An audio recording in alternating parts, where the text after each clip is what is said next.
Secretary of Defense mocked her as just a nurse until a wounded SEAL said, "You don't know her." The storm had barely passed, yet the base still smelled of smoke and fear. Soldiers whispered between the cots as the Secretary of Defense entered, polished, arrogant, untouchable. His presence was supposed to bring order, but it only brought silence.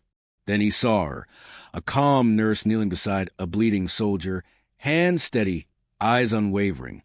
He laughed. "Just a nurse," he said, loud enough for everyone to hear. But the soldiers didn't laugh. They looked at her differently, with respect he could never command. What he didn't know was that this woman carried more honor than his entire uniformed entourage. And when a wounded Navy SEAL recognized her voice, everything changed. Truth rose louder than rank, and power lost its meaning. If you believe respect is earned, not given, subscribe now, leave a like, and share the story so more people can hear it. From that moment on, the line between authority and integrity would blur forever, because in this war hospital, surrounded by pain and pride, one woman would prove that the quietest leader often holds the loudest legacy. The base hospital trembled under the distant echo of artillery. The walls, patched with canvas and dust, carried the groans of the wounded. Captain Elena Torres moved from cot to cot, her hand steady, her gaze sharp beneath the dim lights. She wore a medic's uniform. Nothing about her suggested rank or power. Yet the soldiers followed her movements with silent reverence, as if guided by something greater than orders, by respect. Then came the convoy, black vehicles slicing through chaos. The Secretary of Defense, Richard Coleman, emerged surrounded by guards. His polished shoes struck the dirt floor like an intrusion.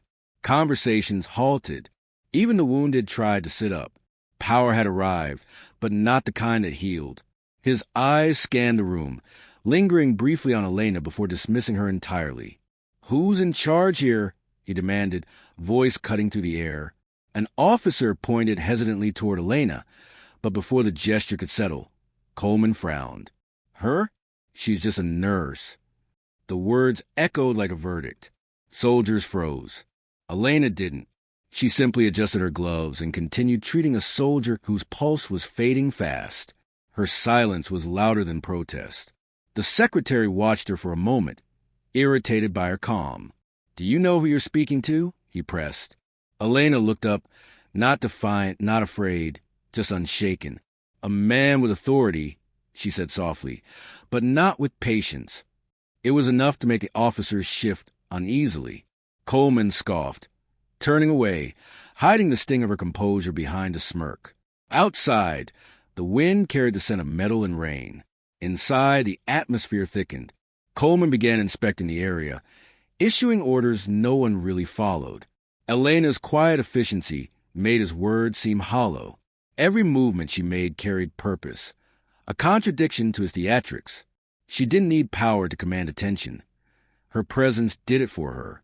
As she leaned over another wounded soldier, her sleeve slipped, revealing a faint scar, long, deliberate, too precise to be accidental. One of the younger soldiers noticed, his expression changing, but said nothing. The secretary's voice filled the room again, sharp and commanding, trying to reclaim control. But something intangible had shifted. A colonel approached the secretary and whispered, "Sir, maybe we should let her handle this sector." Coleman waved him off impatiently. "I didn't come here to be ignored by a nurse," he snapped. His arrogance was armor, but cracks were forming. Around him, the soldier's loyalty was no longer his. It was quietly gathering around her. Elena finished stitching a wound, then met Coleman's gaze again. "With respect, sir," she said, "these men don't need speeches. They need silence to heal." The words weren't rebellion. They were truth. And somehow, that truth stung more than open defiance. Coleman turned away, but his clenched jaw betrayed his bruised pride. As thunder rolled outside, the power dynamic in the tent had already shifted, subtly, invisibly. She said nothing more, yet the audience could feel it. This nurse wasn't ordinary. Something deeper hid beneath the calm surface. Something even the secretary could sense but refused to acknowledge. The morning haze settled heavy over the base, dimming the light that crept through torn canvas. Coleman's voice broke the fragile calm. "We're reorganizing this camp," he declared, pacing between the cots. Too much disorder. No discipline. His words carried no conviction, only noise. Elena continued working, unbothered, her movements precise. Each stitch, each breath, was a quiet rebellion. She didn't argue. She simply proved him irrelevant by doing what he couldn't. Saving lives. A corporal approached her, whispering, "Ma'am, the secretary wants all medics outside for inspection." She didn't even look up. "Then he'll wait," she said, pressing gauze over a soldier's chest wound. The corporal hesitated, torn between orders and admiration. Around them, a few soldiers exchanged faint smiles.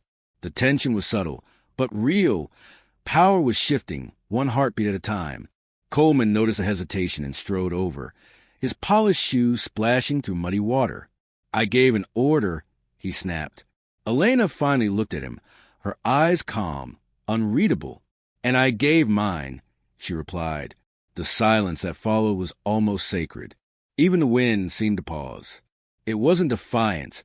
It was authority born from truth. He leaned closer, voice dripping with disdain. "You seem to forget your place." Elena adjusted her gloves. "On the contrary," she said, "I remember it better than most." The soldiers nearby froze. Coleman's jaw tightened. He wasn't used to being answered, especially not by someone without stars on her collar.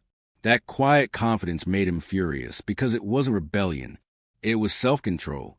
As the hours passed, Coleman's irritation grew. He barked more orders, inspected tents, criticized supplies, anything to assert relevance. But everywhere he turned, Elena's influence lingered, calm, efficient, unshaken. Her presence steadied chaos like gravity itself.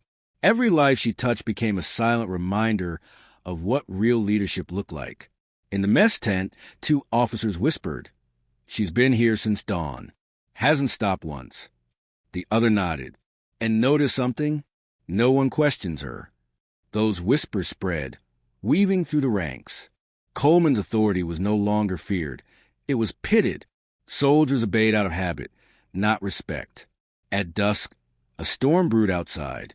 The wind battered the tent flaps as thunder rumbled like distant artillery. Coleman gathered his aides for another inspection, but when he turned, Elena was already tending to the wounded again, kneeling beside a dying private, murmuring encouragement. Her steadiness, her grace under pressure, it made his command seem hollow. He stood there, watching her, a strange unease creeping into his chest. For the first time, his voice faltered when he spoke. "Why do they listen to you?" he asked. She didn't look up. "Because I listen to them." A simple sentence, but it landed heavier than any reprimand. And with that, the first crack in his confidence finally split open. Night fell heavy over the camp, its silence broken by the sound of an incoming chopper. The blades cut the air like a warning. Soldiers rushed toward the landing zone, shouting orders over the storm's howl. When the stretcher came through the tent, Elena was already moving. The man on it, a Navy SEAL, was drenched in blood, his face pale, uniform torn. Coleman stepped back instinctively, the sight too raw for him. Elena, steady as ever, leaned in without hesitation. "Pressure here," she said calmly, directing 2 medics with precision. Her tone changed, colder, sharper, commanding. Everyone obeyed without question. The secretary watched, confused. "Who authorized her to take command?" he asked. No one answered. It wasn't authorization. It was instinct. Authority radiated from her like a current. Even the storm outside seemed to yield to her presence. The SEAL's pulse faltered. Elena pressed harder against the wound, whispering something under her breath. Not a prayer, not a plea, just focus distilled into words. The soldier gasped, eyes fluttering open. His gaze moved slowly around the room until it landed on her face. Recognition hit him like a surge. You don't know who she is," he rasped toward the secretary, voice trembling between pain and awe. Coleman frowned, stepping closer. What did he say? Elena ignored him, signaling for morphine. "You don't know her," the SEAL repeated, louder this time, his hand gripping her wrist. "She saved us all. Operation Iron Veil. But his voice cracked, swallowed by pain. The tent fell silent. The officers looked at one another, uncertainty thick in the air. The secretary's expression hardened, trying to mask his confusion. Elena's eyes flickered for a moment. Sorrow, then resolve. "Save your strength, soldier," she murmured. "That's an order." The words carried a strange weight, one that didn't belong to a nurse. They belonged to someone used to command. The medics froze mid-motion, realizing it too. Coleman felt it, though he couldn't yet name it. The hierarchy in the room had just inverted. The SEAL's breathing steadied, his fingers still gripping Elena's sleeve. "They said you were gone," he whispered weakly. Her silence was answer enough. Coleman's patience cracked. "What is this?" he demanded. "Who is she?" The question hung in the air, unanswered but burning. Outside, thunder crashed, as if echoing the shift happening inside the tent. Elena finished the procedure, wiping blood from her hands. Her voice was steady again, but different, heavier, grounded in command. "He'll live," she said. Then, after a pause, "You should be grateful, sir. Some people earn respect the hard way." Coleman's face darkened, but he said nothing. His power was slipping, thread by thread. As the SEAL drifted into unconsciousness, the soldiers around him stood a little taller, their eyes now fixed on Elena. Something unspoken bound them all, memory, loyalty, truth. The audience feels it too. This isn't just a nurse. Something deeper, hidden, is about to surface. The storm outside wasn't chaos anymore. It was prophecy. The storm raged outside, but inside the tent, silence had weight. Coleman's question, "Who is she?" lingered unanswered, swallowed by the hum of the monitors. Elena stepped back from the cot, her gloves crimson, her expression unreadable. The soldiers avoided her gaze, not out of disrespect but reverence, as if they already knew something the secretary didn't. For the first time, Coleman looked smaller, his title unable to shield him from the unease creeping into his chest. The colonel standing nearby hesitated before speaking. "Sir, I think you should hear this." He motioned toward a tablet pulled from his vest, its screen cracked and flickering. On it was a file, classified. Coleman's eyes narrowed. "What is this?" "An incident report," the colonel murmured. "Operation Iron Veil." The name froze the air. Even the storm outside seemed to hush. Coleman tapped the screen and saw her face. Same eyes, same scar, different uniform. The video was grainy but unmistakable. Captain Elena Torres, leading a strike team through burning ruins, pulling wounded men from wreckage under heavy fire. Coleman watched in disbelief as she barked commands with the same calm she now used to heal. In the background, the SEAL on the stretcher, younger than, shouted, "We're surrounded!" And she answered, "Then we hold." The clip ended abruptly, but the truth didn't need more seconds to sink in. Coleman's throat tightened. This can't be right. She's a nurse. The colonel met his gaze, firm but quiet. She was more than that, sir. She was a commander of Alpha Echo, one of our most decorated operatives before she disappeared from service 3 years ago. Coleman took a step back, his confidence unraveling. Around them, the soldiers exchanged silent nods, confirmation that the legend standing before them was no rumor. Elena removed her gloves, bloodied and torn. "That's enough," she said calmly. Those files were sealed for a reason. But her composure couldn't mask the flicker of pain in her eyes, the cost of the life she left behind. Coleman's voice trembled as he demanded, "Why hide who you are?" She looked at him, tired, resolute. "Because rank doesn't save lives, Mr. Secretary. People do." That single line cut deeper than any accusation. It dismantled everything he believed about authority. His titles, his medals, his command, none of it mattered here. The soldiers didn't need his orders. They had already found their leader. He tried to speak, but his words crumbled under the weight of the revelation. The SEAL, now conscious again, struggled to sit up.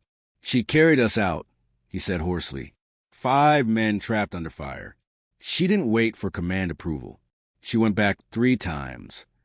The secretary looked at Elena as if seeing her for the first time, not as an inconvenience, but as something untouchable, the kind of leader he could never be. Elena turned toward the wounded, resuming her work as if nothing had changed. "Let's focus on who's still breathing," she murmured. But the silence that followed wasn't obedience. It was reverence. The soldiers knew the truth now, and so did he. And though no one said it out loud, the hierarchy had just been rewritten. The storm eased, but the tension inside the tent did not. The soldiers stood motionless, their silence louder than any salute. Coleman's chest rose and fell quickly as he tried to reassert his voice. "You've all known," he barked. No one answered. The colonel shifted uneasily. "Sir, we suspected." That word, suspected, cut deeper than confession. It meant he was the only one blind. Around him, power no longer belonged to hierarchy. It had gravitated toward truth. He turned to Elena, eyes narrowing in disbelief. "You let me humiliate you," he accused. She didn't flinch. "You humiliated yourself," she said, her tone as steady as her hands. The soldiers exhaled softly. Not laughter, not mockery, just release. Coleman's composure cracked. He had ruled by fear, but now that fear had no audience. For the first time, he realized how fragile authority becomes when it lacks respect. One of the younger medics stepped forward. "Ma'am," he said nervously, "we're low on plasma." Elena nodded, resuming command effortlessly. "Move what's left from Sector 2, and get those generators back up." The tent burst into motion, soldiers following her every word without hesitation. Coleman tried to speak again, but his voice drowned under the rhythm of her authority. Every command she gave was obedience earned, not demanded. The SEAL, now conscious and stable, raised his hand weakly. "Permission to speak, Captain." Elena turned, a faint smile breaking her calm. "Granted." He pointed toward Coleman. "That man thinks command is given by title. But every man here would follow you into hell, because you already went there for us." Murmurs spread like wildfire. Coleman's eyes darted between faces once loyal to him, now lost forever. Coleman's hand trembled as he reached for his cap, the gesture once symbolic of command, now pathetic. "You've undermined my authority," he muttered, but even he didn't believe it. Elena stood, her posture neither proud nor submissive. "No, sir." I reminded them what real leadership looks like. The words landed with surgical precision, clean, undeniable, final. It wasn't revenge. It was truth made visible. Outside, the storm broke fully, sunlight piercing through torn clouds. It spilled into the tent, lighting Elena's figure in a quiet halo. The soldier stopped for a moment, watching her as if witnessing history, not hierarchy. Coleman lowered his gaze, defeated but strangely relieved. He had spent his career chasing respect through command. She had earned it through sacrifice. The difference between them had never been clearer. The colonel approached, voice firm but reverent. "Captain Torres, orders?" She hesitated, just for a second, before replying, "Continue the mission. These men still need us." Her humility anchored the moment. It turned legend back into human. The troops nodded, resuming work, their rhythm now unified under her silent lead. As Coleman exited the tent, the soldiers saluted, not him, but her. It was a quiet rebellion, dignified and complete. The secretary paused, watching her from the doorway, before whispering almost to himself, "You don't need stars to shine."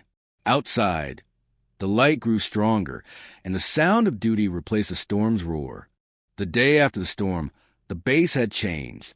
The air felt lighter, the silence deeper. Soldiers moved with purpose, not because of protocol, but because of pride. Coleman's convoy had left before dawn. No speeches, no salutes, only the faint hum of engines fading into the horizon. For the first time, his absence didn't leave a void. It left space for something stronger, quieter, and far more real. Elena walked through the recovery tents, checking on the wounded. Each man greeted her with a nod or a quiet, "Ma'am."